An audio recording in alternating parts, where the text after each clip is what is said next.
ಸಚೇತನ ಕ್ಯಾಲೆಂಡರ್ನ ಚಟುವಟಿಕೆ ವೈಜ್ಞಾನಿಕ ವಸ್ತು ಪರಿಚಯ. ವೈಜ್ಞಾನಿಕ ಉಪಕರಣವು ಪ್ರಯೋಗಾಲಯದ ಸರಂಜಾಮಿನ ಒಂದು ಭಾಗವಾಗಿದೆ, ಆದರೆ ಅದನ್ನು ಸುಸಂಸ್ಕೃತವಾಗಿ ಮತ್ತು ವಿಶೇಷವಾಗಿ ಪರಿಗಣಿಸಲಾಗುತ್ತದೆ.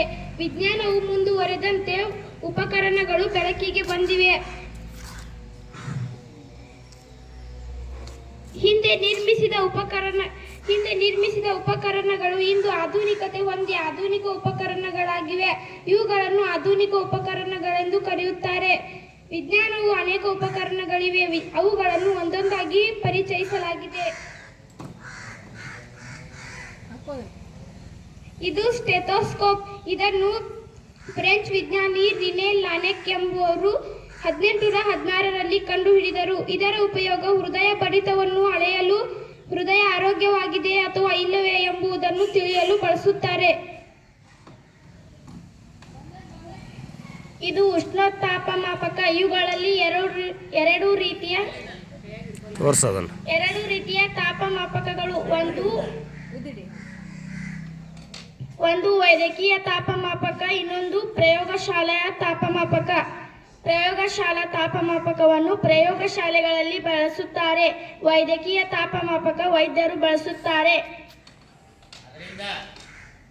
ಇದು ವೈದ್ಯಕೀಯ ತಾಪಮಾಪಕ. ಇದರಿಂದ ಮಾನವನ ದೇಹದ ಸಾಮಾನ್ಯ ತಾಪ ಅಳೆಯಲು ಬಳಸುತ್ತಾರೆ. ಮಾನವನ ದೇಹದ ಸಾಮಾನ್ಯ ತಾಪ 37 ಡಿಗ್ರಿ ಸೆಲ್ಸಿಯಸ್.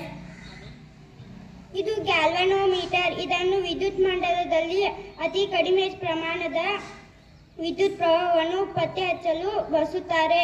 ಉಪಯೋಗಗಳು: ವಿದ್ಯುತ್ ಪ್ರವಾಹದ ದಿಕ್ಕನ್ನು ತಿಳಿಯಲು ಬಳಸುತ್ತಾರೆ. ಅಮ್ಮೀಟರ್ ಮತ್ತು ವೋಲ್ಟ್ ಮೀಟರ್ ಆಗಿ ಪರಿವರ್ತನೆ ಮಾಡುತ್ತಾರೆ. ಭೌತಶಾಸ್ತ್ರ ಪ್ರಯೋಗಾಲಯದಲ್ಲಿ ವಿದ್ಯುತ್ ಪ್ರವಾಹದ ತತ್ವಗಳನ್ನು ಅಧ್ಯಯನ ಮಾಡಲು ಬಳಸುತ್ತಾರೆ.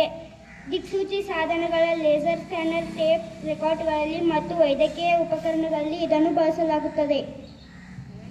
ವಿಜ್ಞಾನವು ಸಣ್ಣ ವಸ್ತುಗಳನ್ನು ತನಿಖೆ ಮಾಡುವ ಉಪಕರಣವನ್ನು ಸೂಕ್ಷ್ಮದರ್ಶಕ ಎಂದು ಕರೆಯುತ್ತಾರೆ. ಬರಿಗಣ್ಣಿನಿಂದ ಕಾಣದಂತಹ ವಸ್ತುಗಳನ್ನು ಇದರಿಂದ ನೋಡಲು ಸಾಧ್ಯವಾಗುತ್ತದೆ.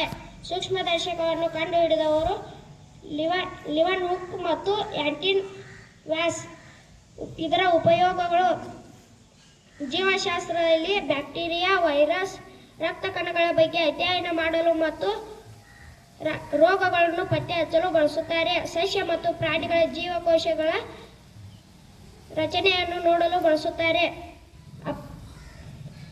ಅಪರಾಧದ ಸ್ಥಳದಲ್ಲಿ ಸಿಗುವ ಕೂದಲಿನ ರಕ್ತಗಳ ಮಾದರಿಗಳನ್ನು ಪರೀಕ್ಷಿಸಲು ಬಳಸುತ್ತಾರೆ. ಇಂದಿನ ಸಚೇತನ ಕ್ಯಾಲೆಂಡರ್ನ ಚಟುವಟಿಕೆ ಸಮಾಪ್ತಿ. ಓದಿದವರು 7ನೇ ತರಗತಿ ಮಕ್ಕಳು.